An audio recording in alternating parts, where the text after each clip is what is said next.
ठीक,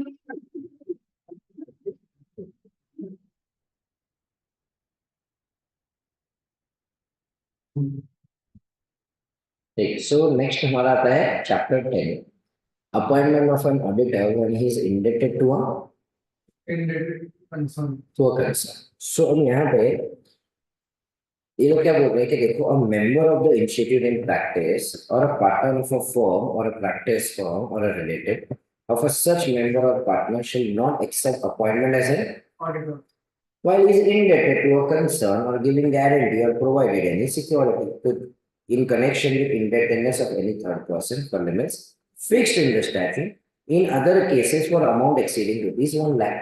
मतलब companies act में अपने को ऑलरेडी दिया गया है कि अगर फॉर एग्जांपल मैं इंडेटेड हूँ, कंपनीज एक्ट में अमाउंट कितना दिया था, 5 लाख। वहां पे अगर लॉ में तुमको ऑलरेडी बोला हुआ है कि कितने की उधारी चलेगी तो उतना फॉलो करने का। जैसे कि कोऑपरेटिव सोसाइटीज एक्ट में इंडेटेडनेस 1000 है, तो अगर एक्ट में कुछ बोला हुआ है तो वो फॉलो करो। बट तुम्हारे ऊपर कोई एक्ट एप्लीकेबल नहीं है या तुम्हारे एक्ट में कुछ नहीं लिखा हुआ है, तो तुम्हारा इंडेटेडनेस मैक्सिमम कितना तक चलेगा, 1 लाख। उससे ज्यादा का इंडेटेडनेस हुआ तो तू ऑडिट एक्सेप्ट कर सकता नहीं।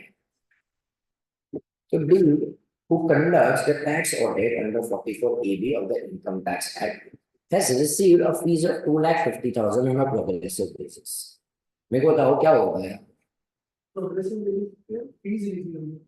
Very good, this is not indebtedness at all. Progressive basis के ऊपर मेरे को मेरी फीस मिली, क्या इसे हम इंडेटेडनेस कहेंगे क्या? तो पढ़ो यहाँ पे से क्या लिखा हुआ है आगे, रीड करो। As per chapter 10, Council General Directive 2008, a member of the institution is or a partner of a firm in practice or a firm shall not accept appointment as an auditor of concern while indebted to a concern or give any guarantee provided in the security financial with the regulatory of the security of the to the concern for limits to be liable by the other cases around exchange. However, committee of ICI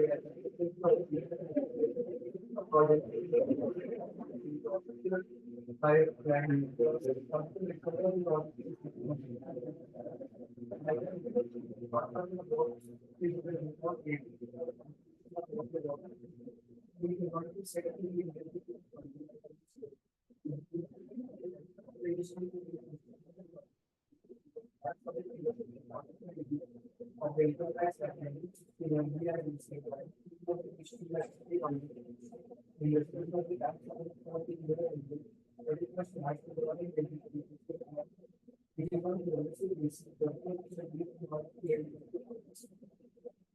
ये सो यहाँ पे कोई misconduct नहीं है, तो ये fees जो है प्रोग्रेसिव बेसिस के ऊपर इंडेटेडनेस ही।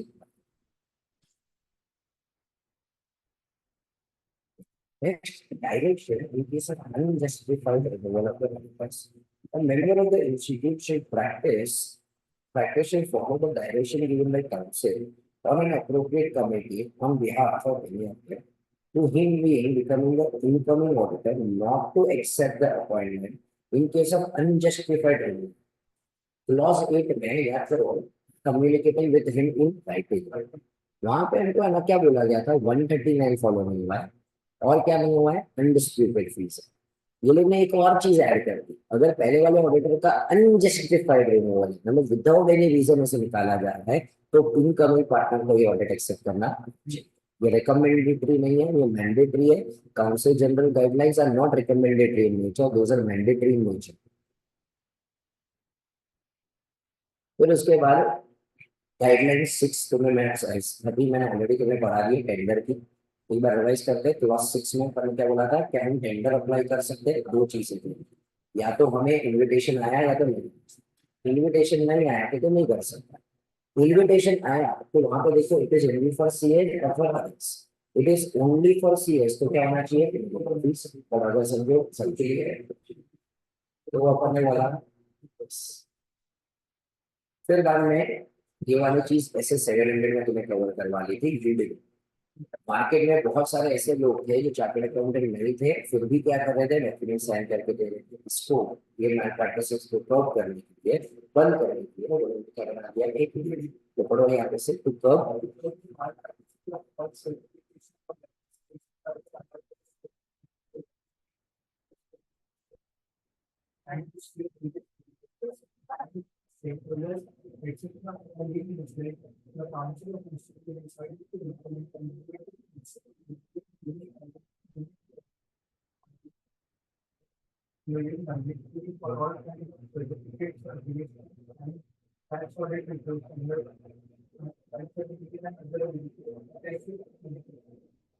ठीक है, सो यहाँ पे हमें क्या देखना पड़ेगा, ये देखना। नेक्स्ट ये करें मुश्किल।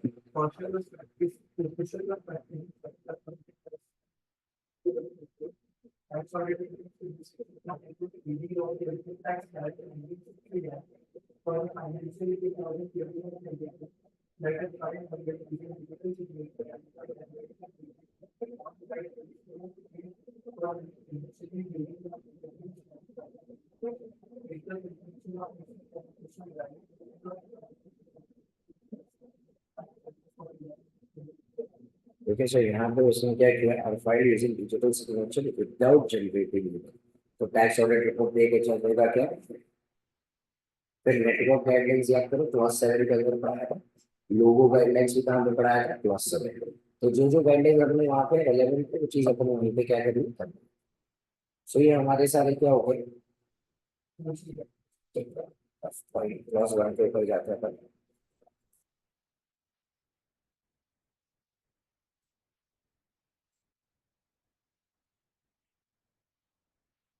Contravenes any provision of this act, the regulation made thereafter, regulations हम नीचे पढ़ाएंगे, and any guidelines issued by the council, तो guidelines अपन पढ़ेंगे। अब जो regulations है, in this case when you go to the module, module में तो मेरे पास detail content दिखेगा। ठीक है, ये एक ही जगह है जहाँ पे मैंने चीजों को समराइज ज्यादा किया हुआ है, इससे ऊपर ज्यादा कोई क्वेश्चन नहीं है। इसको रेगुलेशंस को इन डिटेल पढ़ के रखने की कोई जरूरत नहीं। रेगुलेशन 10 किसको सेटिंग करता है, फिर उसके बाद रेगुलेशन 19।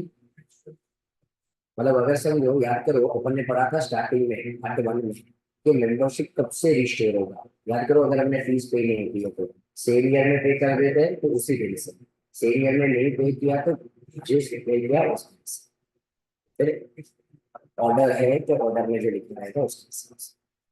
43 क्या कहता है, एंगेजमेंट आर्टिकल असिस्टेंट के लिए रेगुलेशन रजिस्ट्रेशन करवाना पड़ेगा। हम आर्टिकल के पास अपनी प्रीमियम नहीं ले सकते। मतलब हम आर्टिकल को बोलेंगे, देख तेरे को तो हमारे यहाँ पे सीखने मिल रहा है, तेरे को प्रैक्टिसिंग मतलब चीजें एक्सपीरियंस मिल रहा है, तो हम तेरे से फीस चार्ज करेंगे। ठीक है, तो यहाँ पे स्टाइपेंड देने के बदले उसको बोल रहे हैं तेरे को सीखना है तो यू विल हैव टू पे योर फीस। क्या ये चलेगा क्या, वरना तो क्या होगा पता है, जेई की टेस्ट में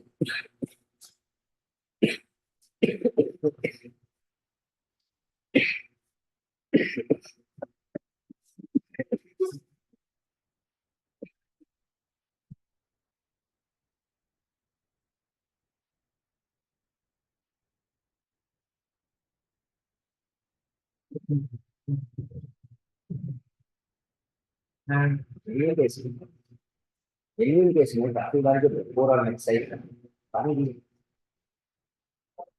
हो गया। तो यहाँ पे जेन्युइन केस में जो बिग फोर वाले हैं, मिड साइज वाले, वो लोग क्या करेंगे पता है, आर्टिकल्स को बोलेंगे देखो हमारे ऊपर तो बहुत अच्छा एक्सपीरियंस मिलेगा, ये बड़े बड़े क्लाइंट्स को तुम्हें काम सीखने मिलेगा, लिस्टेड एंटिटीज मिलेगी। अब काफी बार एक्चुअली आर्टिकल असिस्टेंट भाऊ वो कैसा सोचेंगे, चले कोचिंग क्लास में फीस भरते, इसके साथ यहाँ पे भी 50,000 फीस भर देते।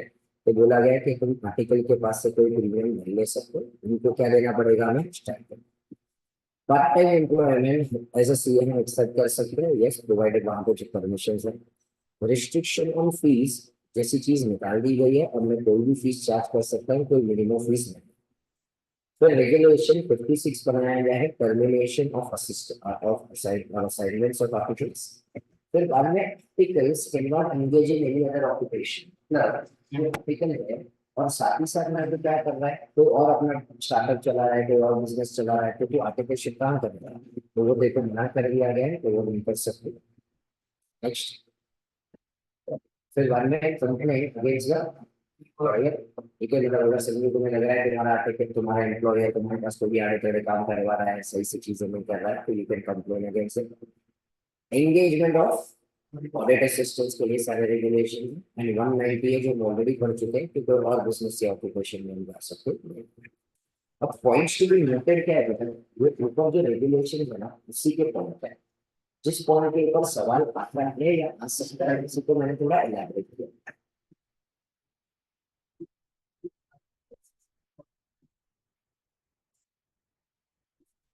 पढ़ाई कर सकते हैं occupation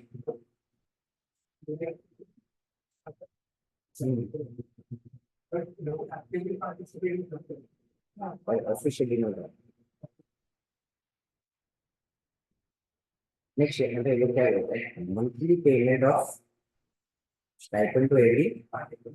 It must be confirmed beyond all doubts that the payment has been made. मतलब भाई यहाँ पे मैंने उसके नाम का सिर्फ एक चेक बना के रखा है, ये नहीं चलेगा, मेरे को उसको एनुअली करना पड़ेगा। It should be beyond all doubts. Next, it is a duty of a CA to forward article D to ICI, जो तुम्हें फ्रैंकिंग करवा के तुम्हें सबमिट करने जाते हो। तो बेसिकली ये ड्यूटी एक्चुअली है किसकी, जो हमारा एंगेजमेंट पार्टनर है उसको।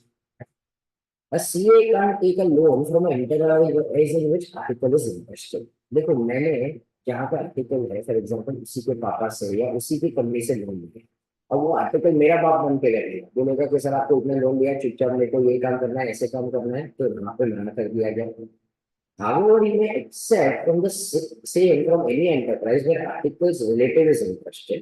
तो आर्टिकल का रिलेटिव इंटरेस्टेड होगा तो चलेगा, but it must not be taken as a consideration for admitting the article into the form.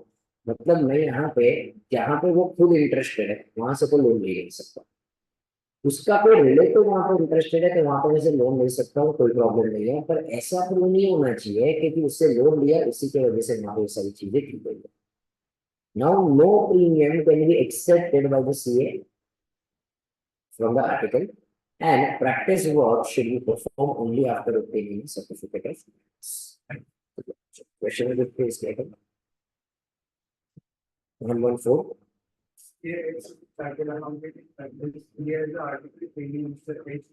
X has informed that H that since his practice as a receiver of the treatment, the title will not be paid so separate receiver, but would have been paid from January to March in short of the other in this agreement along with the interest cycle of 5%.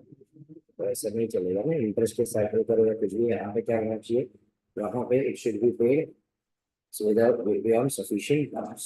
Next.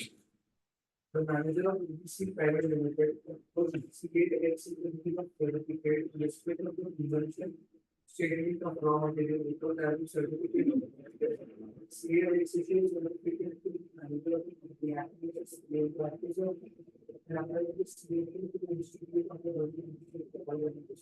तो यहाँ पे याद है अपने product COB होने के बिना वो प्रैक्टिस का काम चालू कर सकता है। ये वाला इसके लिए तो ये वहां पे कि प्रैक्टिस का काम मतलब कि कुछ अटेस्टेशन करेगा, ड्यू दिन तो मांगेगा।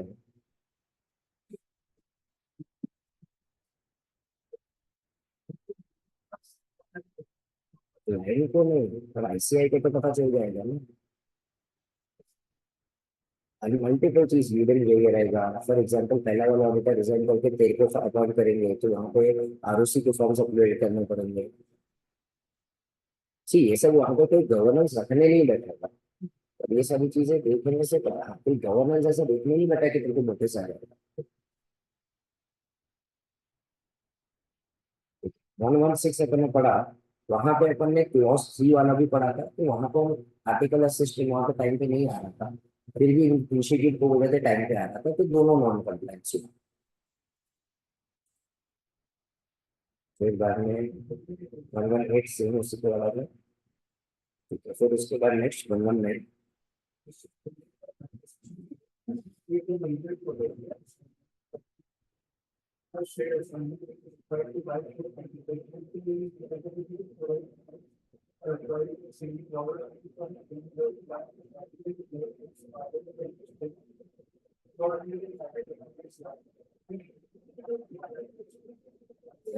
क्वेश्चन को इम्पोर्टेंट मार्क करो,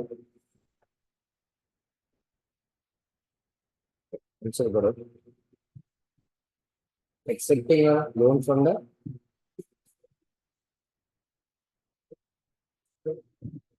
अब आईसीआई ने एकदम ही अलग स्ट्रैटेजी है। आईसीआई यहाँ पे क्या कर रहा है कि आर्टिकल तो पहले आ गया, उसके बाद हमने क्या लिया लोन। तो it is not for admitting the article. तो in the present case it appears from the fact that article clerk is already been engaged and serving under him, and thus Mr. Windy will not be guilty of professional misconduct। तो मैंने पहले loan लिया है और loan लेने के वजह से मैं आर्टिकल को एडमिट कर रहा हूँ, तो आई एम गिल्टी। मैं ऑलरेडी आर्टिकल को अपॉइंट करने के बाद वहां से लोन लेता हूँ तो कोई फर्क पड़ता नहीं है। तो this is a very different standard ICI statement. तो ये क्वेश्चन के ऊपर ध्यान रखना है। 120 वाला तो वही सेम है आर्टिकल असिस्टेंट के।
सो यहाँ पे नेक्स्ट हमारा आता है self recommended regulatory measures.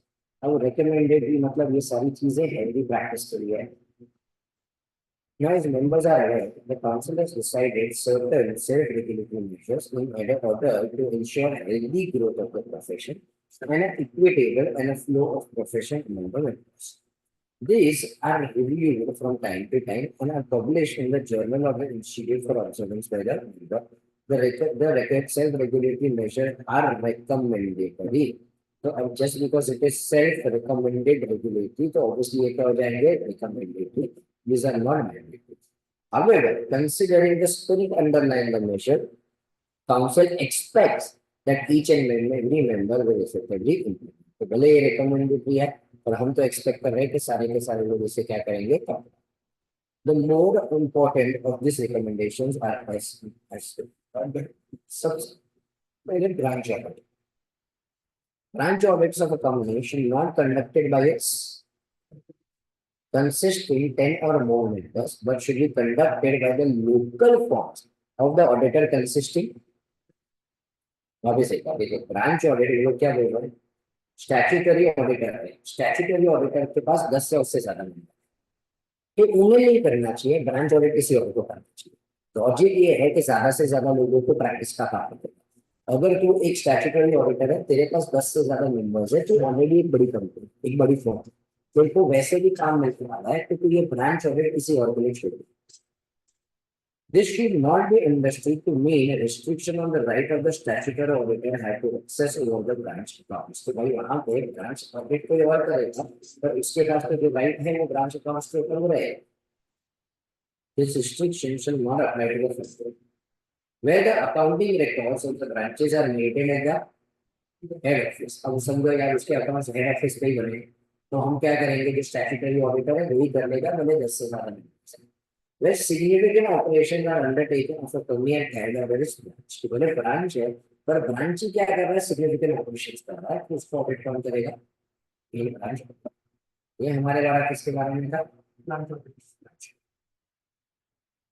Next हमारा क्या आता है, in case of large companies, the practice of associating or practicing firm with less than 5 members at joint venture should be encouraged।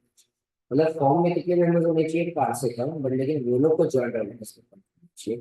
Where a client desires to appoint such firm as joint auditor, the senior firm should not object to the same। मतलब एकदम senior firm और client बोल रहा है भाई तुम्हारे साथ और दूसरे 2-3 जॉइंट ऑडिटर्स को अपॉइंट करता हूँ, तो तू as a senior form object मत कर, क्लाइंट जब सामने से अपॉइंट कर रहा है, तेरी बिरादरी में दूसरे ऑडिटर्स को काम मिल रहा है, तो उनको काम मिलने दे, तू रखना जी। Next, ratios between qualified and unqualified staff. In a view of the council, the practicing firm of a CA engaged in the audit work should have at least one member for every non-qualified staff. मतलब एक CA होना चाहिए, one member मतलब क्या, CA for every non-qualified, तो हमारा ratio कितना होना चाहिए, 1:5। अब लेकिन यहाँ पे वो जो नॉन क्वालिफाइड है ना, उसमें तुम आर्टिकल असिस्टेंट वहाँ सब लोग को मत गिनो। तो यहाँ पे excluding the article audit assistant, typist, and other person not directly in the profession, मतलब कोई रिसेप्शनिस्ट है, ठीक है हाँ, पर लेकिन अगर समझो कोई हमारे प्रोफेशन से रिलेटेड नहीं है, कोई समझो लेटेस्ट से हमारे रिसेप्शनिस्ट है, अब उस पर मैं काम नहीं करूँगा, बट लेकिन अगर समझो जो क्वालिफाइड नहीं है, जो हमारे साथ ऑडिट का ही काम कर रहा है, तो वहां पे रेशियो क्या होना चाहिए,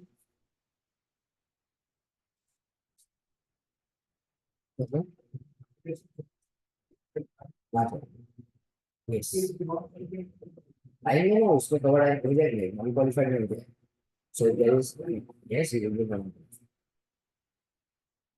disclosure of interest by auditors in other firm. The council has decided that as a good and a healthy practice, auditors will make disclosure of payments received by them for other services to the median of different firms or firms in which the said auditor may be either a partner or a, तो अलग अलग services के लिए अलग अलग firm के नाम पे उनको क्या पैसा आ रहा है। नेक्स्ट आता है recommended minimum scale of fees. Institute has revised the minimum scale of fees for the professional assignment of the member of HC. The recommended scale of fees is to be charged as per the of the various professional assignment. Fees has been recommended separately for class A, B and C series. ये चीजें ना ICAI ने निकाल दी थी, पहले ना minimum fees होता था, तो उन्होंने निकाल दिया, अब वो लोग ने सेल्फ रिकमेंडरी में डाल दिया कि ये मिनिमम फीस होनी चाहिए, और वो लोग टीयर वाइज कर दिया, टीयर 1 सिटीज, टीयर 2 सिटीज और टीयर 3 सिटीज के साथ।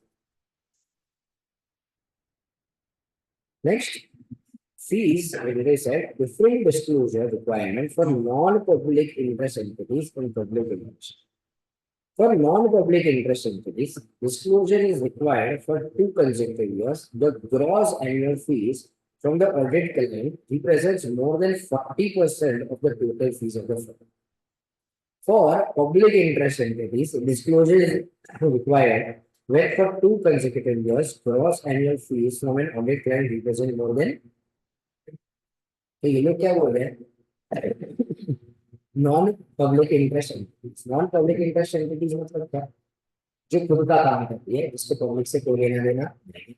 पब्लिक इंटरेस्ट मतलब कोई एनजीओ हो सकती है, कोई ट्रस्ट हो सकती है, कोई पब्लिक लिमिटेड कंपनी हो सकती है। अब अगर समझो पब्लिक इंटरेस्ट एंटिटीज में अगर हमें लग रहा है कि एक ही क्लाइंट से पिछले 2 consecutive ईयर से 40% डिस्क्लोज कर, क्यों, यहाँ पे ना क्या हो जाएगा कि सेल्फ इंटरेस्ट का मिलेगा। अगर मेरे को एक ही क्लाइंट से एक बड़ा इनकम आ रहा है, अगर वहां पे कुछ गड़बड़ है, मैं बोलूंगा नॉट ट्रू एंड नहीं बोलूंगा, तो भाई मेरा 40% का इनकम क्या हो जाएगा था।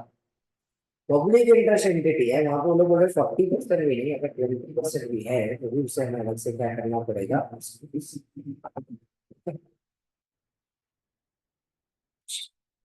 Exempt for applicability from the above provisions will be if where the total fees received does not exceed 20। So ये लोग ने क्यों ये एक्सेप्शन निकाला, जो छोटे फर्म हैं जिनके पास सभी हम लोग ने अभी अभी प्रैक्टिस चालू की, मेरे को 3 ही क्लाइंट है, अब 3 क्लाइंट में से एक क्लाइंट को कितना दे के जा रहा है, 10 लाख रुपए, ठीक है, बाकी के 2 क्लाइंट मिला के मेरे को कितना दे रहे हैं, 5% रुपए। अब यहाँ पे एक क्लाइंट का मेरा तो 50% से ज्यादा हो गया। अब इसमें यहाँ पे क्या ही कुछ तय कर सकते हैं, इसलिए उन्होंने बोला कि भाई जो 20 लाख से कम कमा रहा है उसको एप्लीकेबल होगा। In case of audited government companies, public undertakings, nationalized bank, public financial institution, regulator, or where appointments of the auditor are made by the, ठीक है, सो इनको भी क्या कर दिया है, एक्सक्लूड, ये सब जगह पे हमें कुछ एक्सक्लूड करने की जरूरत है। अब ये जो पार्ट 4 है, ये since it is a new edition, so far इसके ऊपर कोई भी सवाल बने हुए हैं, तो वहां पे सिर्फ उधर एक नोट लिख लो, this is new edition in net value.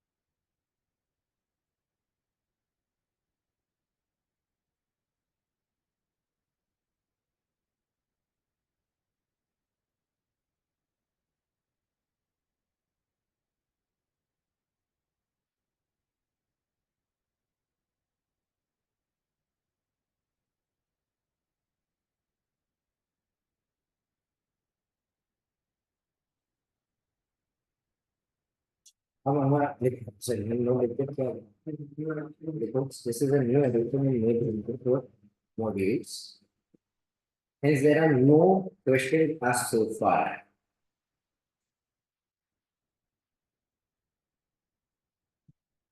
Okay, the only logic to give you the note is कि तुम्हें समझे कि भाई इसे इग्नोर नहीं करना है। लॉट ऑफ टाइम्स जिसके अगर क्वेश्चन नहीं होता तब लोग उसे इग्नोर कर देता है।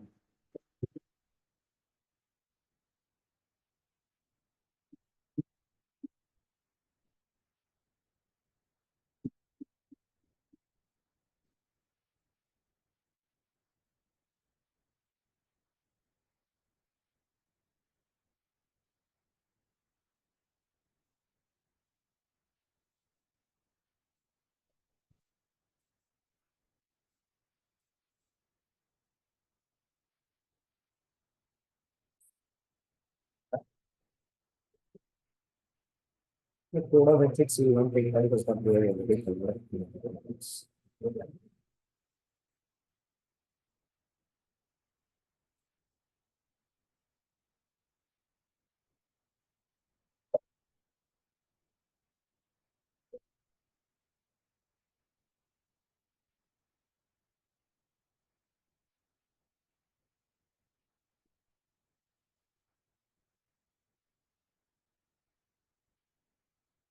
Recent decisions of the applicants.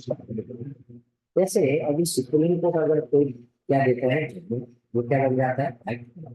वैसे ही अगर फॉर एग्जाम्पल हाई कोर्ट क्या देता है जजमेंट, तो वो भी क्या बन जाएगा, हमें फॉलो करना पड़ेगा। वैसे ही हमारा एथिकल स्टैंडर्ड बोर्ड अगर कोई डिसीजन दे देता है, तो हमें उसके साथ कंप्लाई करना पड़ेगा। We will assume it is part of a code of ethics and we will have to comply with this. तो यहाँ पे मैंने क्या क्या वहाँ पे डिसीजंस दिए हुए, थोड़े decisions are lot very logical, जिसके अगर क्वेश्चन आ सकते हैं। थोड़े डिसीजंस अपने लिए टाइम के नहीं है, बट हमें पढ़ने के साथ पढ़ेंगे। पहला वाला पढ़ो।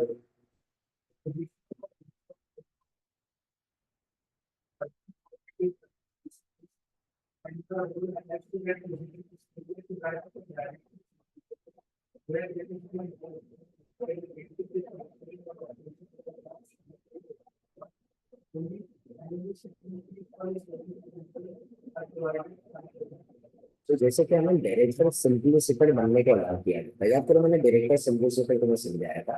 तो उससे क्या करता है, बोर्ड मीटिंग जाके अटेंड करता है, उससे बोर्ड मीटिंग मीटिंग की जो फीस होती है वो मिलती है। क्या वो होल टाइम डायरेक्टर या मैनेजिंग डायरेक्टर है क्या? वैसे ही जो भी हमारे अर्बन कोऑपरेटिव बैंक है, वहां पे एक बोर्ड ऑफ मैनेजमेंट बनती है। उसमें Haryana it is as good as एक डायरेक्टर सिग्नेचर बनते हैं ना। तो वो वाली चीजें हमें परमिट कर दी गई है, प्रॉब्लम नहीं है। तो तुम अर्बन कोऑपरेटिव बैंक में बोर्ड ऑफ मैनेजमेंट की पोजीशन ले सकते हो।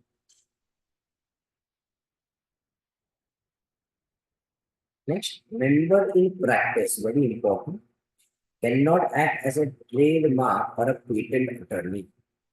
However, professional advice in relating to intellectual property right is a routine profession job of a CA and the same is permissible. पर मैं ट्रेडमार्क या पेटेंट अटॉर्नी बन सकता है?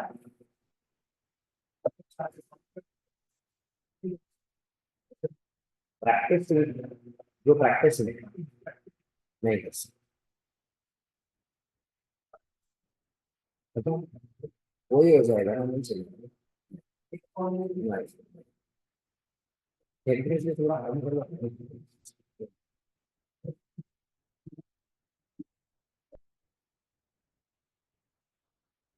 Next, It is not permissible of a member to practice except the appointment as a statutory auditor of a society where an immediate family member, spouse or dependent hold a honorary position of one of the managing. मतलब for example समझो, मेरा कोई समझो for example लेटे से मेरे पापा है, ठीक है, समझो फॉर एग्जाम्पल मेरे डैड है, for example is taking some other society, in case वो सोसाइटी के फॉर एग्जाम्पल ऑनरेरी है, ठीक है, is part of the managing committee, वो चेयरमैन है या फॉर एग्जाम्पल लेटे से सेक्रेटरी है, अब मैं उसका ऑडिट नहीं कर सकता।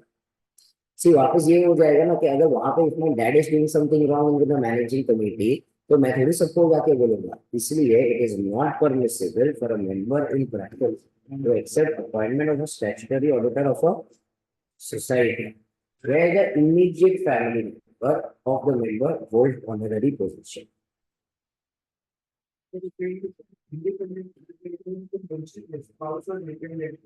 हाँ, so यहाँ पे देखो बोलोगे क्या बोला, इमीडिएट फैमिली,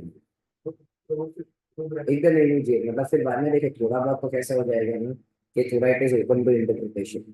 मतलब अभी इमीडिएटली तो मेरे फादर के साथ फादर मदर ब्रदर सब आए। हाँ, नहीं ये सारे कैसे है पता है, जो भी केस हुआ है ना, उसमें से जो क्रक्स होता है ना फाइनल डिसीजन, वो कॉपी पेस्ट की। तो यहाँ पे थोड़ी चीजें अगर ओपन टू इंटरप्रिटेशन, तो तुम एकदम ये लॉ की तरह से नहीं रीड कर सकते कि वहां पे सिर्फ डिपेंडेंट स्पाउस और डिपेंडेंट लिखा हुआ है। कल हो जाके अगर सब में मेरा सगा भाई है, वहां पे अगर मेरे इंडिपेंडेंस के ऊपर थ्रेट आ रहा है, तो should not accept. The council decided for the purpose of appointment of an auditor when is indebted to a, as dealt with under chapter 10 of the council general guidelines, auditor shall not include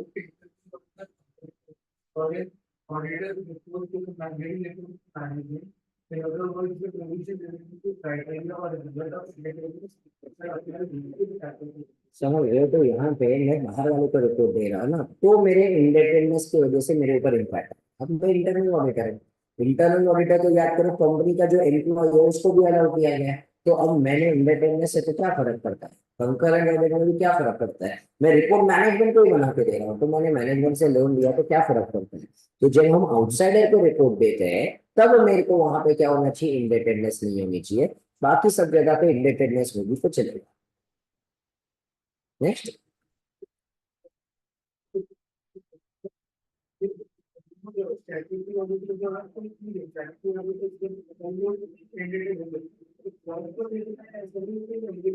नहीं पूरा देखो, जब भी हम कहते हैं तो it includes my firm, my team as well as others in the firm. Yes, पूरे चैप्टर में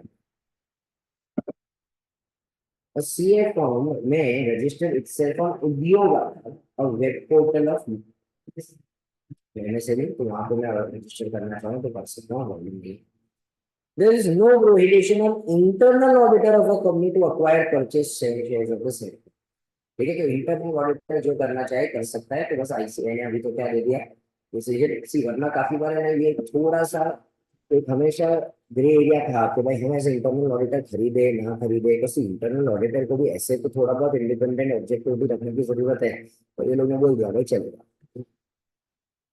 Not permissible for a member to use messaging application to send messages to people aware about his practices and mention the services provided। मतलब bulk WhatsApp जो आता है ना, bulk SMS, bulk WhatsApp, हाँ हाँ, पर लेकिन मैं वहां पे ऐसा कोई भी ऐसे मैसेजिंग एप्लीकेशन यूज नहीं कर सकता। अलग से क्लैरिटी दे देती कि क्लॉज 6 के अंदर इसके बारे में अलग से कुछ लिखा नहीं था। It is a grey area, social media के ऊपर ये लोग ने कुछ ज्यादा लिखा ही नहीं। तो अगर मैं व्हाट्सएप के ऊपर सबको मेरे कॉन्टैक्ट लिस्ट, सारे कॉन्टैक्ट लिस्ट पे व्हाट्सएप कर रहा हूँ, ये नहीं चलेगा, जो मेजोरिटी लोग करते हैं, पर it is technically not allowed, हम कर सकते हैं।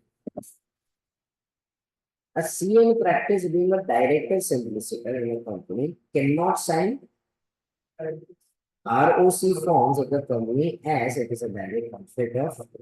तो मैं डायरेक्टर solicitor हूँ, आई नॉट एग्जीक्यूटिव डायरेक्टर, तो वो उनके ROC फॉर्म को साइन कर सकता है। A CA can act as authorized representative of a foreign company, so what is not the said company। Authorise representative ना वहाँ पे कितना भी ऑडिटर हो सकता है। This permissible for two or more CA in practice to collectively have a joint training session for their clients on GST and share the fees collected from the clients. तो यहाँ पे चलेगा, कोई प्रॉब्लम नहीं है, बताने की भी जरूरत नहीं थी। पर लेकिन अगर ये लोगों ने क्लैरिफाई कर दिया कि हमने हमारे जो क्लाइंट्स है उनकी ट्रेनिंग के लिए अलाउ किया, चलेगा, कोई प्रॉब्लम नहीं। And CA in practice can provide services through kiosk only if the services provided are professional activities of a CA permitted and all that. तो नहीं आना चाहिए। कियोस्क मतलब समझता है, एक जो अपन छोटा सा वो पाकड़ा डाल के बैठते हैं ना, वहां पे फॉर एग्जांपल पता है ब्लड डोनेशन वाले लोग अच्छा एक छोटा सा ऐसा वो डाल के बैठ रहे हैं। फॉर एग्जांपल वो कैसे जो क्रेडिट कार्ड वाले एयरपोर्ट के ऊपर डाल के बैठते हैं, उसे कहते हैं कियोस्क।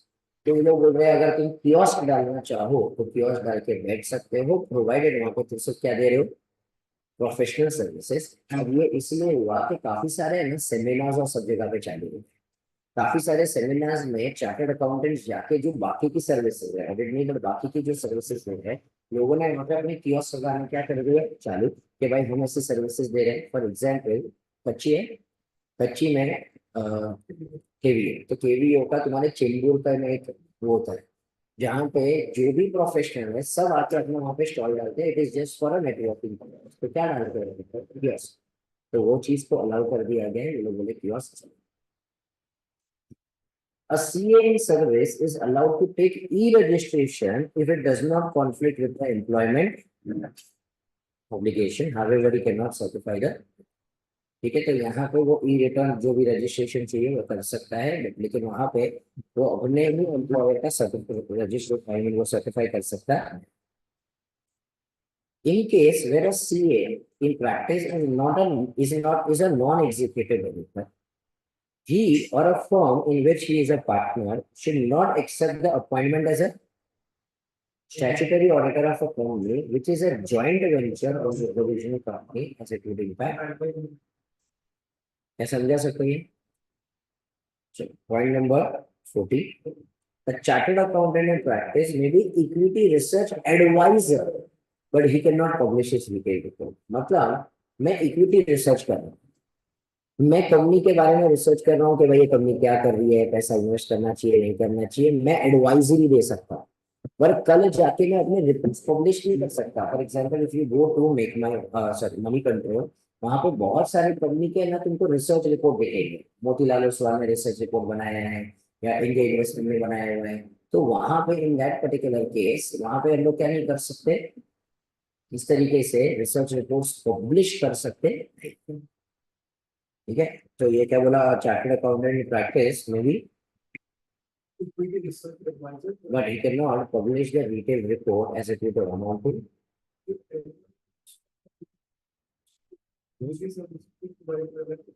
नहीं वो क्लाइंट को नहीं कर सकता इन जनरल में, कोई इक्विटी रिसर्च, हाँ मतलब जिसका ऑडिट कर रहा हूँ उनको ये सर्विसेज नहीं दे सकता, बाकी सबको देने में क्या है।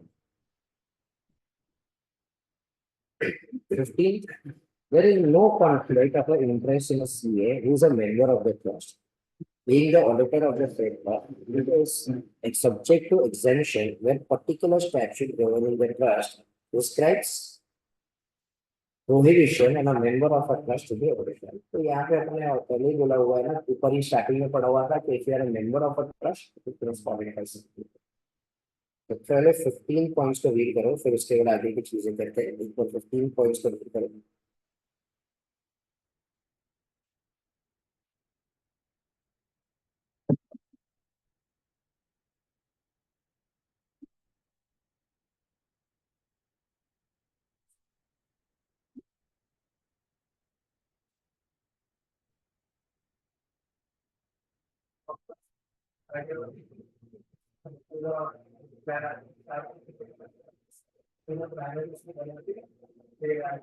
सो इसके ऊपर कोई गाइडलाइंस नहीं है, कौन सा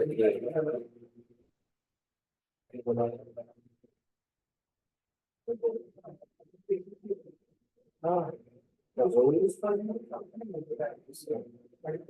नहीं, मतलब एडवर्टाइजमेंट में स्पेसिफिक सारी चीजों को गाइडलाइंस हर एक चीज का अलग से गाइडलाइन, सोशल मीडिया का कुछ नहीं, लॉन्ग भी एक्सपेक्ट करो आने वाले 2 साल में।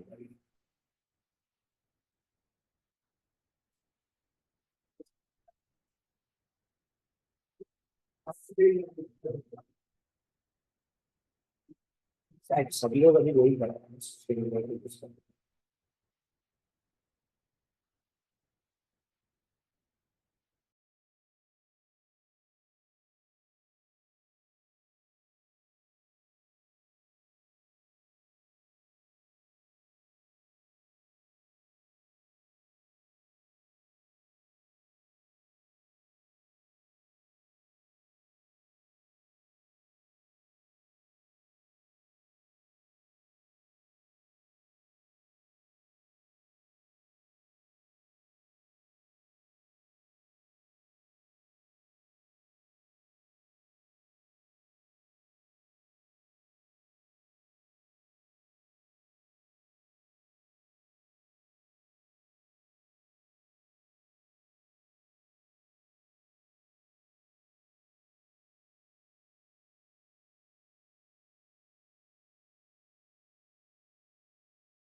इसलिए दोस्तों प्रैक्टिस करना है।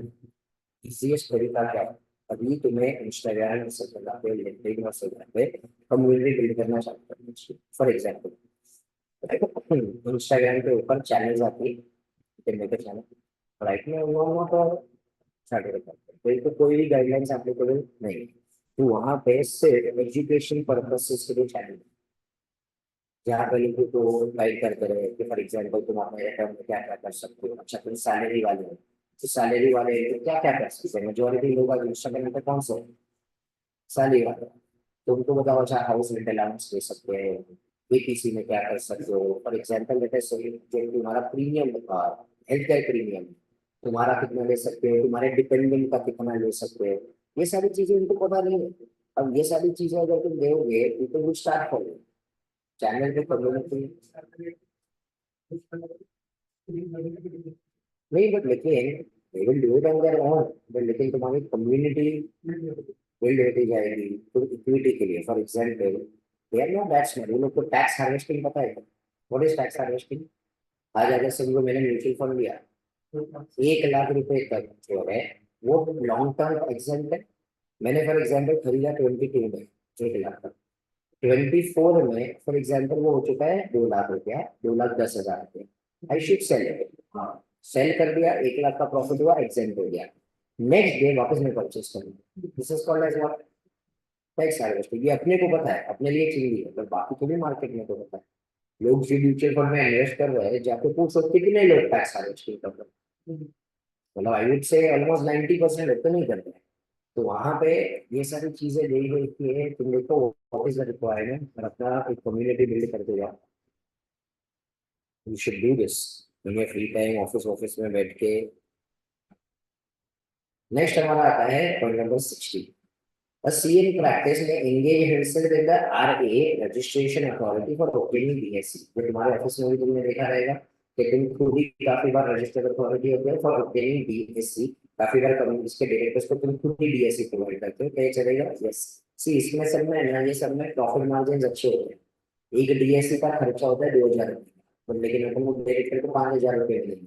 अपने को पता है कि भाई अपने पास मल्टीपल क्लाइंट्स, पूरे साल भर में 100 डायरेक्टर को भी देना पड़ा, अगर मैं पर डायरेक्टर 3,000 रुपया कमा रहा हूँ, तो भी मेरा कितना रेवेन्यू निकलेगा? 3 लाख रुपया। तो मेरे 2-3 जो मेरे नॉन क्वालिफाइड स्टाफ है, वो लोग का एक आध 2 दिन का मेरा शायद पगार निकल जाए। तो lot of people are started doing this. 17 वाला है वो क्या बोल रहे हैं? A CA can hold a credit card of a bank, कोई प्रॉब्लम नहीं। और outstanding balance on the said does not exceed 10,000 rupees beyond the prescribed period limit on the credit card issue. तो हमें क्रेडिट पीरियड दिया जाता है। For example,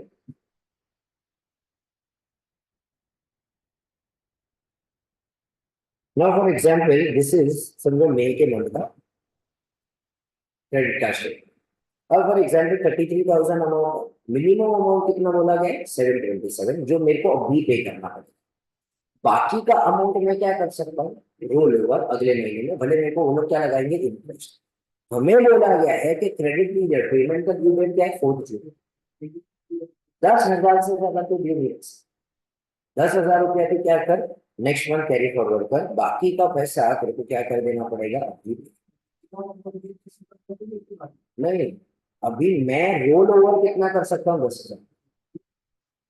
10,000 को छोड़ के मेरे को तो सब ऐसे चार्टर्ड अकाउंटेंट पे कर देना। ठीक है, अब ये लोग फॉलो करते हैं नहीं करते is a different thing, but यहाँ पे एथिकल स्टैंडर्ड बोर्ड वाली चीजें देके रखी हुई है।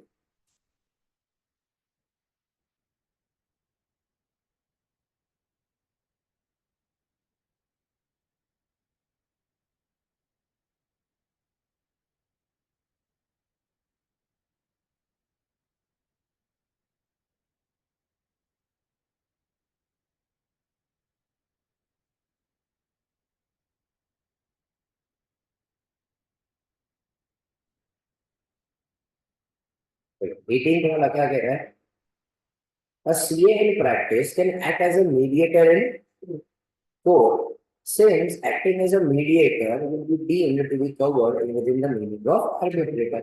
तो आर्बिट्रेटर और मीडिएटर तो सेम ही तरीके के होता है, तो मीडिएटर मेरे को बनाना है। 19 वाला वेरी इंपॉर्टेंट, ठीक है, एग्जाम क्वेश्चन नहीं आते, but लेकिन बोल रहे CA in practice can accept assignment of a bank in case he has taken loan against the fixed deposit held by him in that bank to loan। मतलब मैं यहाँ पे बैंक का ऑडिट एक्सेप्ट कर सकता हूँ, बट लेकिन मैंने वहां पे लोन लिया है अगेंस्ट व्हाट, एफडी, तो मैं नहीं एक्सेप्ट कर सकता, तो सी टेक्निकली तो आई एम इंडेटेड। अब यहाँ पे चार्टर्ड अकाउंटेंट बोल रहा है मेरे पास तो वहां पे 20 लाख की एफडी है, उसके सामने मैंने 10 लाख की लोन ली है, तो भाई मैं वहां पे कहाँ ज्यादा इंडेटेडनेस हूँ, बट लेकिन लोन तो लिया ना, तो ऑडिट कर सकता।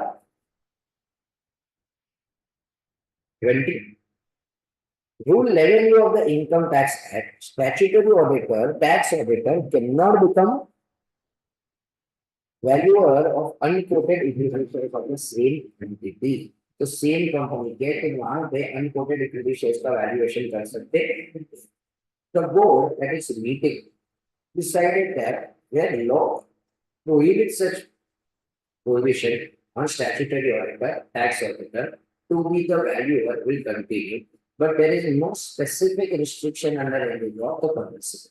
सो अब यहाँ पे ये लोग ने क्या बोल दिया, अगर तुम्हारे ऊपर कोई लॉ है, वो लॉ में लिखा हुआ है कि तुम एज अ ऑडिटर उनका वैल्यूएशन कर सकते नहीं हो, तो मत करो। पर तुम्हारे लॉ में कुछ नहीं लिखा हुआ है तो तुम क्या कर सकते हो, वैल्यूएशन की सर्विसेज दे सकते हो। 21 वाला पॉइंट हम ऑलरेडी कर चुके हैं। Members who has been a resignation of the company cannot be appointed to auditor company for a period of how many years? 2 years। ठीक है, पहले वाला पॉइंट हम कर चुके हैं। 22 acts as a financial advisor and receives from financial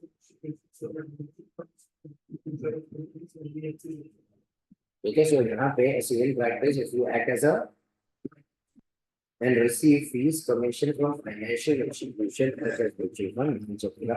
मतलब देखो, मैं इस प्रैक्टिस में नहीं हूँ तो ये सारे काम कर सकता हूँ। What do you mean by this, समझो मैं अपने आप को फॉर एग्जांपल एमफी के साथ रजिस्टर कर दिया, मैं लोगों को एडवाइस दे रहा हूँ कि तुम ये अलग अलग म्यूचुअल फंड में पैसे इन्वेस्ट करो, मेरे को कमीशन कौन पे कर रहा है, म्यूचुअल फंड का, ये नहीं चलेगा।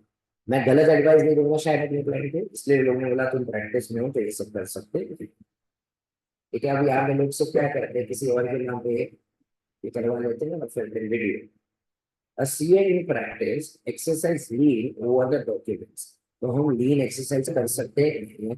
अगर तुम्हें इंटरेस्ट का मेरा लेक्चर याद हो तो मैंने वहां पे ना ये चीज कवर की थी कि कंपनीज एक्ट में लीन अलाउ किया गया है, बट लेकिन यहाँ पे हमारा सिविल बैंकिंग ऑर्डिनेंस मना करता है कि हम उनके ऊपर लीन एक्सरसाइज कर सकते हैं।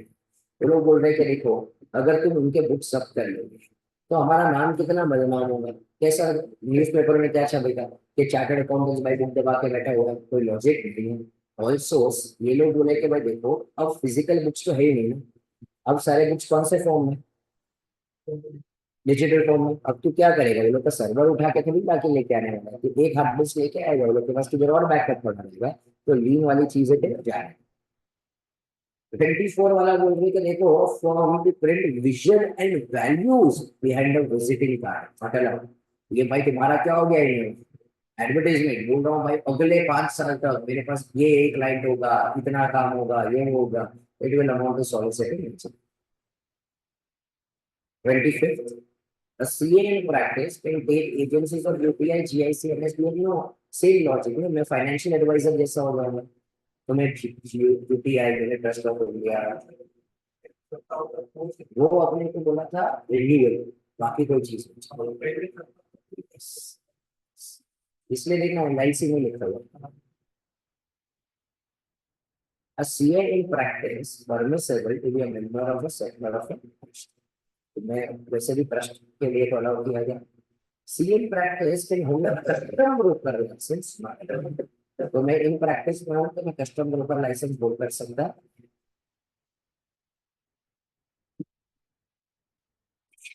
Important from some point of view. A CA service can appear as a tax representative before tax authorities on behalf of his employer, but not on behalf of the employees। मतलब मैं JK Shah classes में अगर employee हूँ, और अगर जेकेशा classes के ऊपर कोई tax proceedings I, I can represent JK Shah classes. But मैं जेकेशा क्लासेस के दूसरे कोई प्रोफेसर के ऊपर प्रोसीडिंग्स आई, मैं उसको रिप्रेजेंट नहीं कर सकता, वरना मुझे डीन टू डीन प्रैक्टिस मान लिया जाए। तो अगर मैं सर्विस में हूँ तो मैं सिर्फ अपने एम्प्लॉय को रिप्रेजेंट कर सकता हूँ, बाकी सबको रिप्रेजेंट कर सकता। नेक्स्ट, वापस important from Pakistan point of view, a CA, a statutory auditor for the same financial year except the stock audit of the same branch। तो जिसका तुम वहां पे क्या हो स्टैट्यूटरी ऑडिटर, सेम जगह पर तुम वहां पे क्या नहीं बन सकते, स्टॉक ऑडिटर। नेक्स्ट, अब 30 को और 32 को साथ में पढ़ना चाहिए, दोनों कनेक्टेड है। A CA firm can be an internal auditor of the PF trust by the government company। ठीक है, तो अब यहाँ पे अगर तुम इंटरनल ऑडिटर, किसके इंटरनल ऑडिटर हो, पीएफ ट्रस्ट, तो तुम स्टैट्यूटरी ऑडिटर बन सकते नहीं। फिर सेल्फ रिव्यू थ्रेट आ जाएगा कि तुमने क्या किया, पीएफ ट्रस्ट का इंटरनल ऑडिट, कुछ गड़बड़ होगी तो सबको बताओगे क्या। बट तुम कंपनी के इंटरनल ऑडिट, तो तुम पीएफ ट्रस्ट के एक्स्ट्रा स्टैट्यूटरी ऑडिटर। वापिस एक बार, पहले वाले में क्या था, तो पीएफ ट्रस्ट का इंटरनल ऑडिटर, तो तू कंपनी का स्टैट्यूटरी ऑडिटर बन सकता नहीं। बट तू कंपनी का इंटरनल ऑडिटर, तो अब पीएफ ट्रस्ट का स्टैट्यूटरी ऑडिटर बन सकता। समझा कि कंफ्यूजन हो रहा है। पहला वाला समझा तो तू पीएफ ट्रस्ट का क्या है, तो तू स्टैट्यूटरी ऑडिटर नहीं बन सकता। अब तू कंपनी का क्या, इंटरनल, तो पीएफ ट्रस्ट का स्टैट्यूटरी ऑडिट करेगा क्या, कोई सेल्फ इंटरेस्ट थ्रेट आएगा क्या, सेल्फ रिव्यू थ्रेट आएगा क्या, नहीं। हाँ, उस ट्रस्ट का हम क्या कर रहे हैं, तो यहाँ पे अगर समझो तू इंटरनल ऑडिटर कंपनी का है, तो तू पीएफ फंड का क्या बन सकता है, स्टैट्यूटरी। फिर अब concurrent auditor of a bank X cannot be the statutory auditor of bank Y which is sponsored by X। मतलब भाई X का अगर मैं concurrent auditor, X की सब्सिडरी क्या है Y, तो मैं Y का स्टैट्यूटरी ऑडिट कर सकता। नेक्स्ट, डायरेक्टर सिलेबस हम ऑलरेडी ये समझ चुके। Ethical standard board, while noting there is a requirement for the director under 149 to reside in India for a minimum period of, in the previous calendar year, decided such director would be within the scope of Veritas Solicitor, which is a non-executive director required in the board meeting only and not paid any remuneration except for attendance. तो मैं director सिंप्लिसिटर बना सकता हूँ, कोई problem. ठीक है, 132 वाला यहाँ पे नहीं आना चाहिए था, वो गलत क्वेश्चन हो गया, अपन ने कल के लेक्चर में पढ़ लिया था। याद करो, इनसफिशिएंसी ऑफ फंड्स। अगर मेरे वहां पे अकाउंट में पैसा नहीं है और इनसफिशिएंसी ऑफ फंड है, तो I will be guilty of this. ठीक है, तो this is a repeated question, यहाँ पे आना। क्या समझा सबको ये? अब code of ethics is basically इंटरसियर।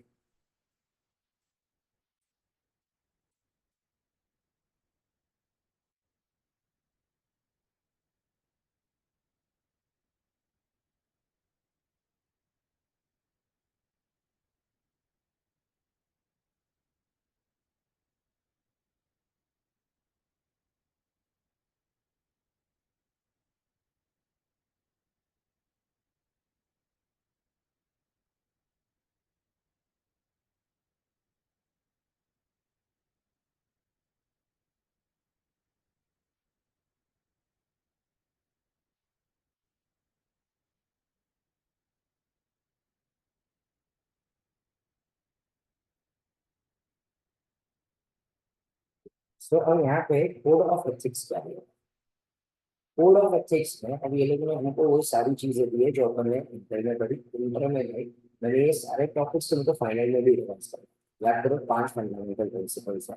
पहला क्या है? इंटीग्रिटी, ऑब्जेक्टिविटी, प्रोफेशनल कंपीटेंस एंड, ठीक है, कॉन्फिडेंशियलिटी। उसके बाद प्रोफेशनल बिहेवियर। ठीक है, फिर उसके बाद नेक्स्ट वाली चीजें भी मैंने तुमको फाइनल में ही रिवाइज करवाई है। याद करो, self interest thread, self review thread, advocacy thread, familiarity thread, integration thread. फिर उसके बाद नहीं नहीं, उससे उसके सिर्फ एग्जाम्पल्स आएगा। ठीक है, फिर उसके बाद थ्रेड को इवैल्यूएट करने का, फिर बाद में थ्रेड को हम क्या लगाते हैं? सेफगार्ड लगाते हैं, एलिमिनेट करने का। याद आ रहा है? ये सारी चीजें मैंने कहा पे सिखाई थी, पता? 220 चैप्टर नंबर 1 में एसबीसी 1 और 220 कर रहे थे, वहां पर हमने ये डिटेल में सारी चीजें कर ली थी। ठीक है, यही सोच के कि भाई ये सारी चीजें अपने को आगे करना चाहिए। और लेकिन पब्लिक मेरे को कभी पढ़ने नहीं वाला, तो once we complete the rest of the topic, हम इसको 10 मिनट डाल के इधर ही पूरी एक चीज को क्या करेंगे। Next, maintenance of the branch office by practising. अब मे बी ये जस्ट बिकॉज चैप्टर के एंड में है, पब्लिक इधर तक पहुंचते पहुंचते ना लोगों की सांसें खुल जाती है। आईसीआई को ये चीज एग्जैक्टली पता है कि तुम्हारी सांसें यहाँ पे खुल जाती है। इसी के ऊपर उन्होंने मल्टीपल टाइम सवाल पूछा। तो अब ये टॉपिक क्या कहता है? Maintenance of branch by a practising member. Honestly speaking थोड़ी चीजें रिडंडेंट है, इलॉजिकल है। अब ये सारी चीजें नहीं होनी चाहिए थी, पर एग्जाम के लिए यही मार्क्स देना। तो वहां पे मेरे को as a practicing CA branch रखना।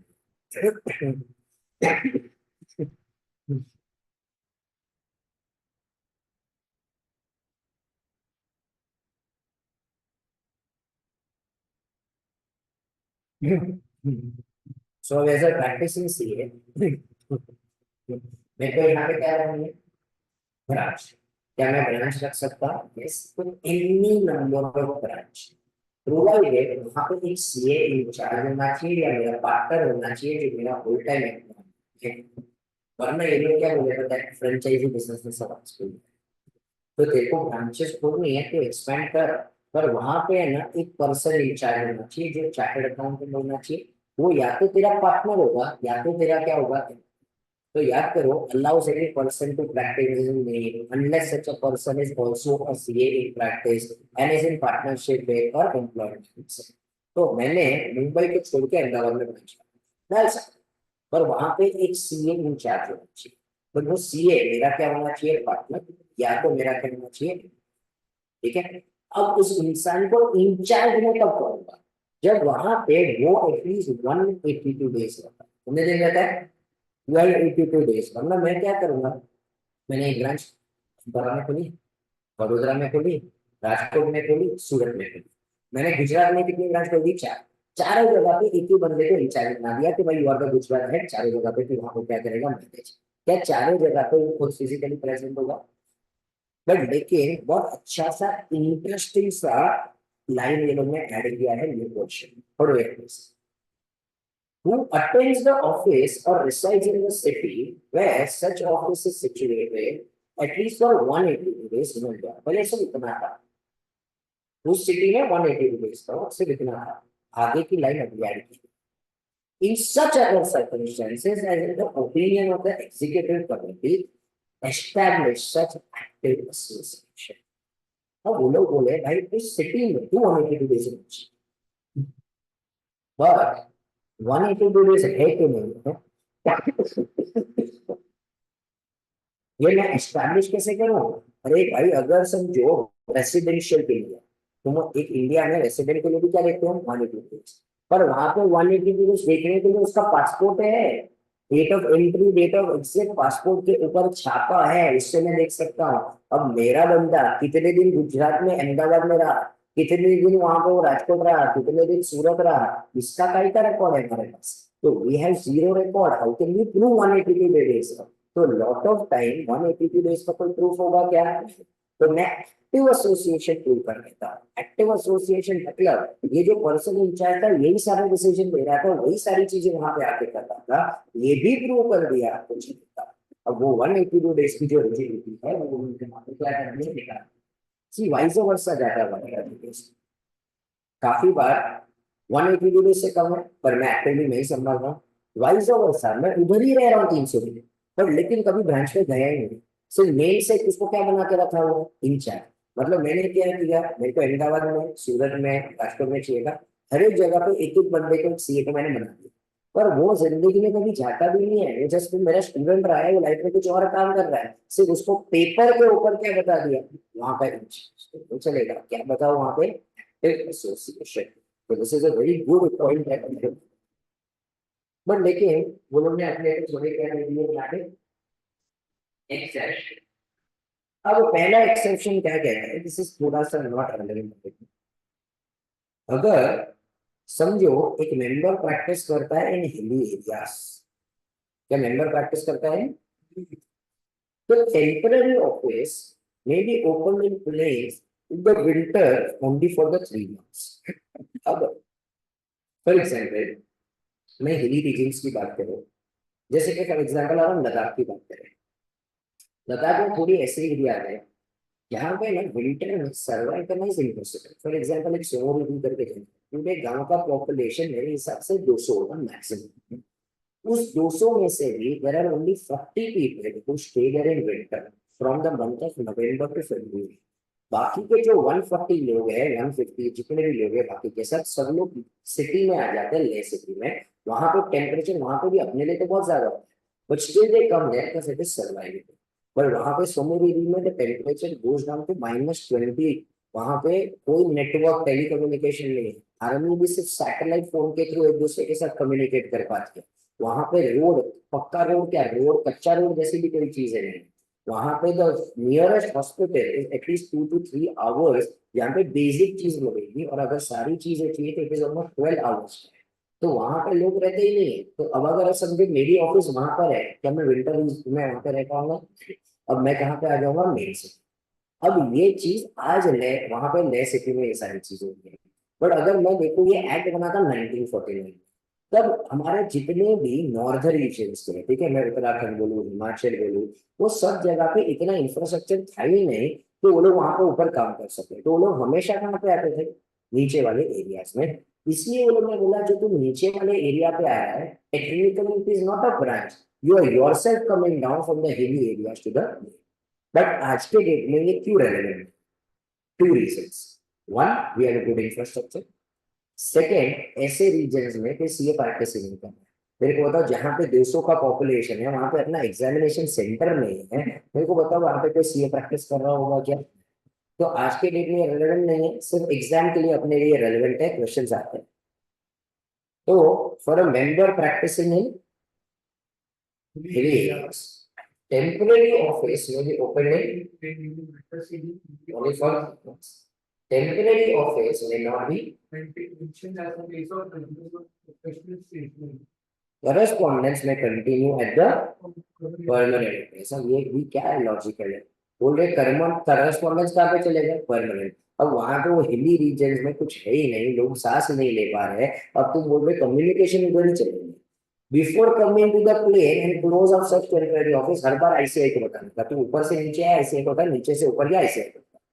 Name of the board to be displayed at the temporary office only during this period। मतलब तू 9 महीने ऊपर बैठा था, तेरा बोर्ड उधर रहेगा, वो 9 महीने में तेरा बोर्ड नीचे नहीं रह सकता, वरना ये एडवर्टाइजमेंट हो जाएगी। तो वो लोग ने बोला भाई तू नीचे भी बोर्ड डाल के रखा है, तो नीचे भी लोग तेरा बोर्ड देखेंगे, ऊपर भी बोर्ड देखेंगे। याद करो रेसिडेंस के ऊपर भी हमें फॉर्म नेम अलाउ नहीं किया गया था, तो ये टेम्पररी ऑफिस के ऊपर तुम्हारा नेम बोर्ड हो सकता नहीं है, सिर्फ वो 3 महीने के वक्त ही हो सकता है।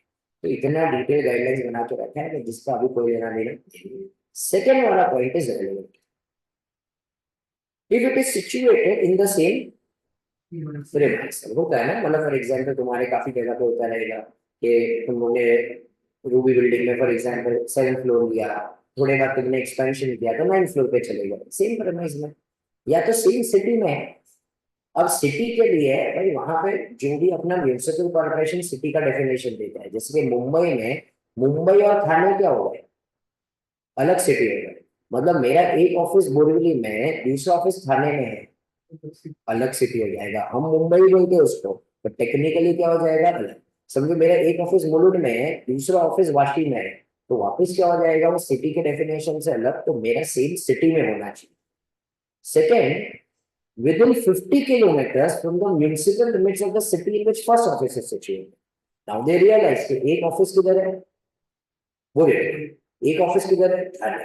अब मैं ही दोनों को मैनेज करूंगा ना, मैं क्यों किसी और को इंचार्ज रखूंगा, नजदीक तो है, इट इज 30 किलोमीटर्स। तो वो लोग बोले सिटी जहां पे खत्म होती है वहां से 50 किलोमीटर्स के अंदर है, तो उसके लिए भी अलग से कोई इंचार्ज नहीं चाहिए, वो भी वहां पे ऑफिस को क्या कर सकता है, manage. So now with the help of point C, अगर मेरी एक ऑफिस बरेली में है और थाने में है तो दो अलग इंचार्ज नहीं चाहिए, एक ऑफिस मुलुंड में है और एक ऑफिस वाशी में है तो दो अलग इंचार्ज नहीं चाहिए।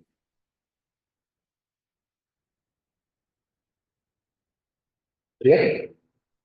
For question. It's a field of chartered accountant in practice and sole proprietor, there is an office in Mumbai near Churchgate. Due to increase in location, he opens another office in suburb of Mumbai, which is approximately 80 kilometers away from the municipal limits of the city. For running the new office, he employs 3 retired income tax officers. अब यहाँ पे है सिर्फ तुम्हारा geography का दिमाग आता है। सो काफी सारे लोग क्या बोलते हैं कि देखो सौ एक किधर है, चर्चगेट में, एक सबब ऑफ मुंबई, सेम सिटी, सब दिमाग नहीं लगाने का, क्या बोला 80 किलोमीटर। देखो ये तुमको पता है चर्चगेट और सबब एक ही जगह पे है। अब जो स्टूडेंट चेन्नई में बैठ के एग्जाम दे रहा है उसको नहीं पता है ना सबब और ये किधर है, तो किलोमीटर देखने का तो यहाँ पे अलग से क्या होना चाहिए था, इंचार्ज। नहीं चलेगा, वो क्या होना चाहिए, सीए इन ब्रैकेट्स। हाँ क्योंकि वो लोग आंसर वो किलोमीटर के पॉइंट ऑफ व्यू से जाएंगे, तुम करोगे मेंशन तो कोई प्रॉब्लम नहीं। मेन 50 किलोमीटर वाला आना चाहिए, बस प्रोविजन में ये वाला चीज। नेक्स्ट,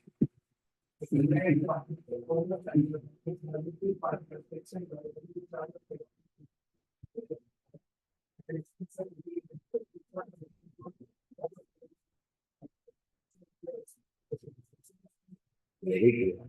बस ये ड्रॉ करना चाहता कि बाकी सब सही था, कहाँ पे नहीं लगाना चाहिए था रेसिडेंस। तो चार्टर्ड अकाउंटेंट में गिनती as name board put up in the place of.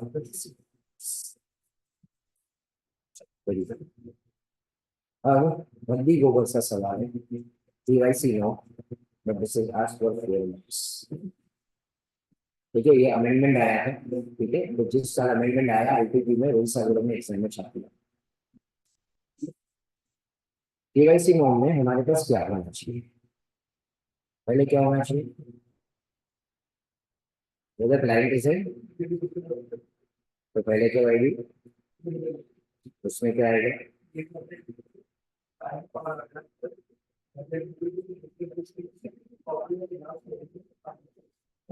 पहले क्या आएगा,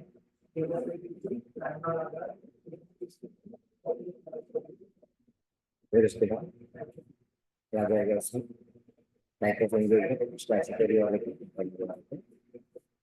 कॉर्पोरेट है, तो वहां पे name and address of the business, name of the parent इनके सब्सिडरी है, फाइनेंशियल स्टेटमेंट, एंगेजमेंट इंफॉर्मेशन में क्या जाएगा? फिर रेगुलेटरी में थोड़ी और चीजें आ जाएगी, सिम नंबर आ जाएगा, directors name and final address, bill number.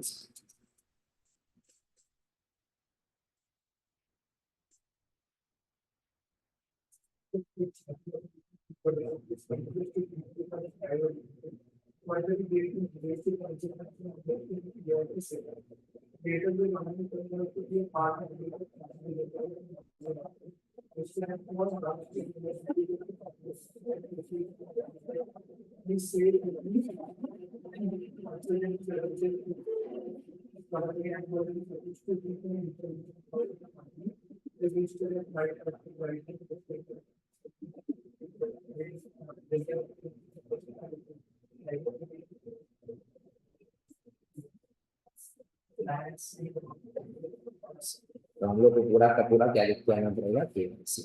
ऐसे सारे क्वेश्चन वेरी अनएक्सपेक्टेड, लेकिन सीएफआई में आईसीए का कोई भी कुछ कह सकते हैं। सो ये हमारा वर्क प्रोफेशन इज नाउ, थोड़ी चीजें सुनो फिर इसके बाद अपन बेसिक चीजें डील करते हैं।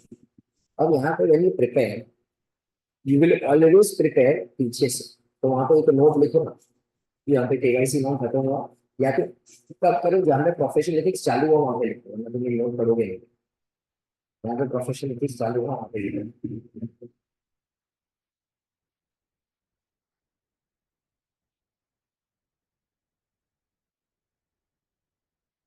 Simple sort of thing. Always prepare this chapter from the end.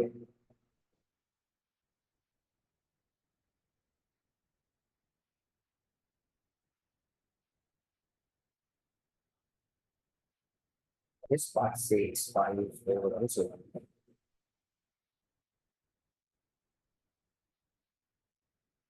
From what I read, May 15 to May 24.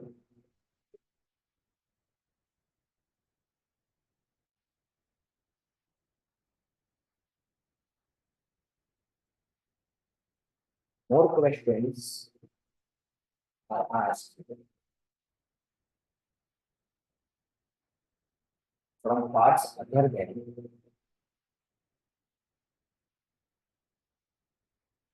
scheduled to the CA Act 1933.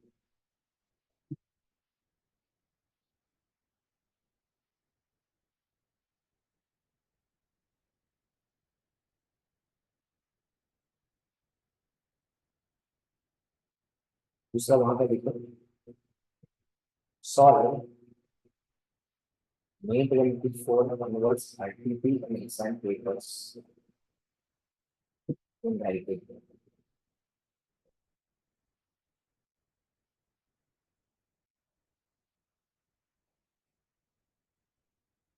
तो वो पेपर कितना भी डिफिकल्ट हो ना, अगर तुम ये अपनी notes start to end perfectly professional की करते हो, मेरे हिसाब से 12 में से 8 मार्क तो तुम्हारे सिक्योर है, 4 मार्क में मैं बोल रहा हूँ there is a very small probability का, तो हमारे 12 के 12 मार्क सिक्योर होने चाहिए। तो पेपर कितना भी डिफिकल्ट है, 12 मार्क अगर हमारे सिक्योर हो गए, हम हमारे इसमें एमसीक्यूज में 20 मार्क लेके आते हैं, हमारे 32 हो जाते हैं, तुम्हारा पासिंग का कहीं पे भी है ना, फिर दिमाग में क्वेश्चन नहीं रहेगा, बाकी के चैप्टर से आराम से तुम बाकी के एंड 15 मार्क को भाई रिकवर करेंगे ना कहीं रिकवर करके पासिंग वाली चीज को मैनेज कर देंगे। करो यहाँ से चालू करें।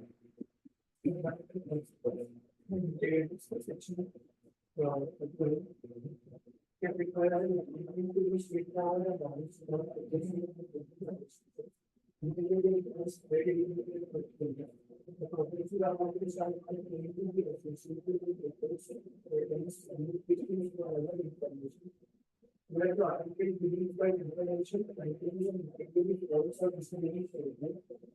contains statement or information provided repeatedly on the limits or explores required information that extra information or flexibility will be misleading. However, the professional accounting cannot be considered to be each of the factors mentioned about the relevant field.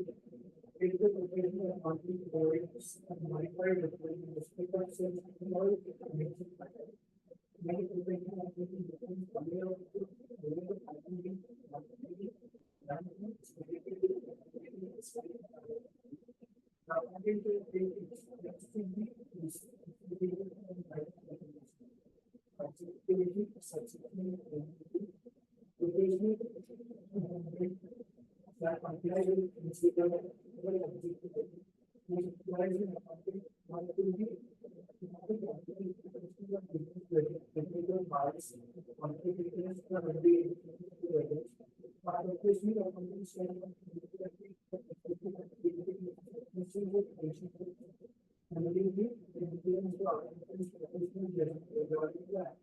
सो यहाँ पे profession जो integrity था बाजू में लिख दो honesty, objectivity के बाजू में लिखो हमें क्या रहना चाहिए, unbiased.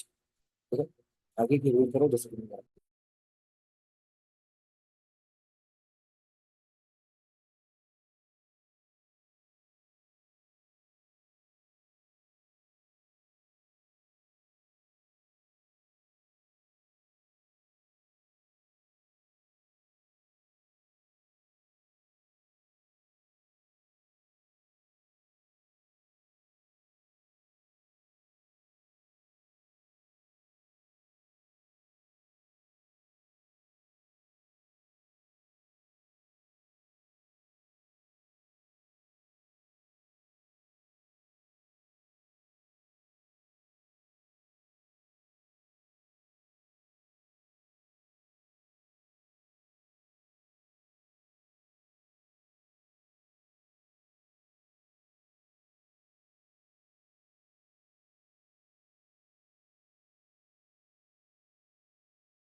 Disclosure of appropriate public authorities or infringement तो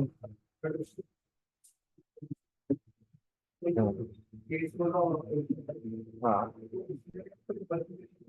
तो वो तो वहां पे तो बता नहीं पड़ेंगे ना, हमने डॉक्यूमेंटेशन रखी क्यों है कि कल जाके हमारे ऊपर केस हो तो हम क्या कर सके, ऐसा एविडेंस बता सके। मैं वहां पे भी बोल के बोलूंगा। हाँ, वो लॉ का रिक्वायरमेंट आता है, मेरे को कोड बोलता है, इशू करता है नोटिस की you have to provide the waiver.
So यहाँ पे एक सेकंड रुक जाओ, तो इसी से क्या है पता है, वो हमारा एक क्लॉज कि ऐसा कुछ भी मत करो जिसकी वजह से इंस्टीट्यूट का नाम खराब है। ठीक है, तो प्रोफेशनल बिहेवियर मतलब ऐसा कुछ भी कर रहे हो जिसकी वजह से इंस्टीट्यूट का नाम खराब हुआ तो ये नहीं चलेगा।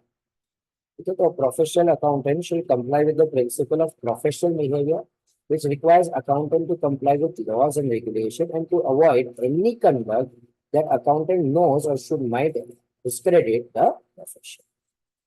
Conduct that might discredit the profession includes conduct that a reasonable informed third party would likely to conclude adverse effects good reputation of the profession. मतलब अगर एक reasonably informed third party भी कह देता है कोई गलत हुआ, इंस्टीट्यूट का नाम खराब हो रहा है, तो ये नहीं चलेगा। A professional accountant shall not knowingly engage in any employment, occupation, or activity that impacts or might impact integrity, objectivity, or a good reputation. Next.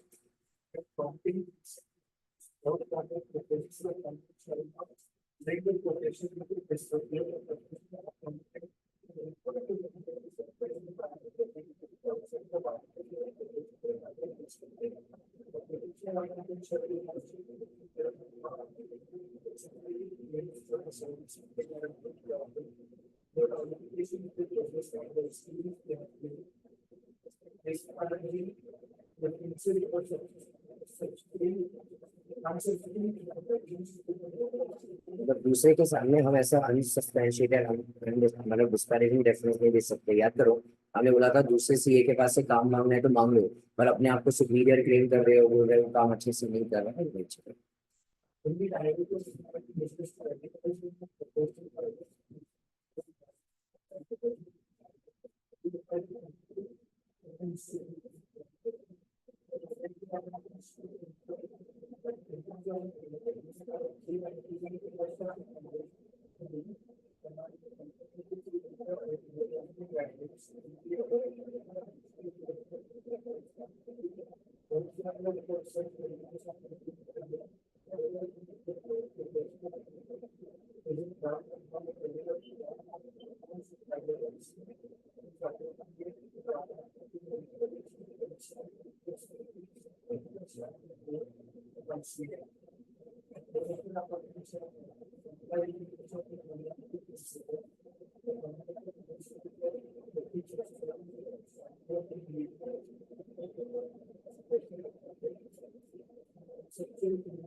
तो याद करो एक वाला था जहाँ पे बताए कॉन्फिडेंशियलिटी वाला था, और जहाँ पे हमें भी लग रहा था कि वहां पे वो टैक्स का इवेजन तो कर रहा है, तो कॉन्फ्लिक्टिंग था। तो वो लोग ने बोला भाई जहाँ पे भी कॉन्फ्लिक्टिंग है अपने फोन में किसी के साथ डिस्कस करो, PCWG या ICI या तो लीगल काउंसिल के साथ क्या कर लो discuss.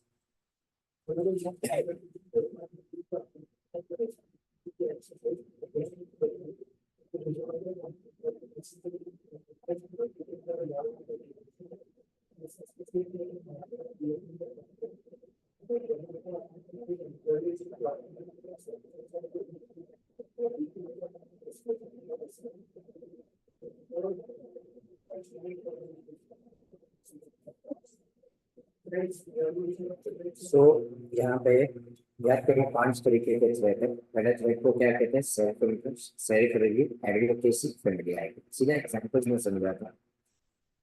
Professional and having a direct financial interest. याद करो फॉर एग्जांपल मेरे वाइफ के पास मनपा के शेयर्स है, क्या मैं ऑडिट कर पाऊंगा क्या? याद करो इसे एग्जांपल जब हम दे चुके हैं। Professional accountant putting low fees to obtain a new engagement, and the fee is so low that it might be difficult to perform the professional services. मतलब लो फीस का प्रॉब्लम नहीं है, पर इतनी लो फीस का है कि तुम काम कर पाओगे। हमारा एक क्लोज बिजनेस रिलेशनशिप है। फिर professional accountant having access to confidential information made effectively used for personal gain. Professional accounting discovering a significant error when evaluating results of previous professional service. मतलब मैंने मेरी पुराने काम में से क्या निकाली? सेल्फ रिव्यू मतलब अगर मैंने कोई सर्विसेज दी है और वही services are subject matter of assurance, मतलब मैंने अकाउंटिंग किया था, मैंने फॉर एग्जांपल टैक्स कंसल्टेंसी दिया था, मेरी काम में गलती आई। एडवोकेसी थ्रेड काफी लोग इसमें कंफ्यूज होते हैं। देखो इसको सिंपल तरीके से ऐसे याद रखो। अगर तुम्हें लग रहा है कि भाई फॉर एग्जाम्पल दूसरे लोगों को ऐसा लगेगा कि आई एम बीइंग बायस्ड, ठीक है, दूसरे लोगों को लग रहा है मेरी ऑब्जेक्टिविटी कॉम्प्रोमाइज हो जाएगी, तो advocacy. For example professional accounting promoting interest of shares, मतलब मैं अंडर राइटर। अगर समझो फॉर एग्जाम्पल मैं ओयो का अंडर राइटर हूँ और मैं उसी को ऑडिट कर रहा हूँ, तो सबको क्या लगेगा? मैं तो सिर्फ किसको प्रमोट करने वाला हूँ? ओयो को। फिर बाद में professional accounting is acting as an advocate, मतलब मैं मेरे क्लाइंट का क्या बन रहा हूँ? एडवोकेट। तो लोगों को क्या लगेगा? मैं तो सिर्फ किसको फेवर करूंगा? किसी को। या तो professional accountant lobbying in favour of legislation on behalf of the.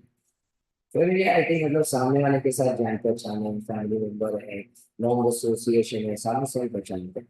और इंटीग्रेशन मतलब मुझे लग रहा है कि भाई मुझे क्या कर दिया जाएगा? निकाल दिया जाएगा, इसके कहते हैं इंटीग्रेशन। हम यहाँ पे इवेल्युएट करेंगे। इवेल्युएट करने के बाद हम उसे एड्रेस करने के लिए एलिमिनेट करेंगे, सिल्वर लगाएंगे। और अगर सिल्वर लगाना पॉसिबल नहीं है तो हमें ऑडिट से क्या कर लेना चाहिए? ठीक है। सो ये हमारा क्या हो गया? Code of ethics. When you go to body, code of ethics intro में दिया। लेकिन कोड ऑफ एथिक्स के ऊपर जैसे तुम देखेंगे कोई ज्यादा सवाल भी नहीं है, because ये एनी विच बस दूसरे टॉपिक्स में कवर होता है, इसलिए अपन इसको कहाँ पे डाला हुआ है? ठीक है। ठीक है, इसके साथ हमारा प्रोफेशनल एथिक्स और पूरा का पूरा आउटलेट क्या हुआ है, कैसे करना है, क्या करना है, ये सारी चीजें अपन ने कर ली हैं। ऑलरेडी फाइनली तो देना है आपकी बॉडी सेवा super. Any doubts anyone? Any doubts anyone?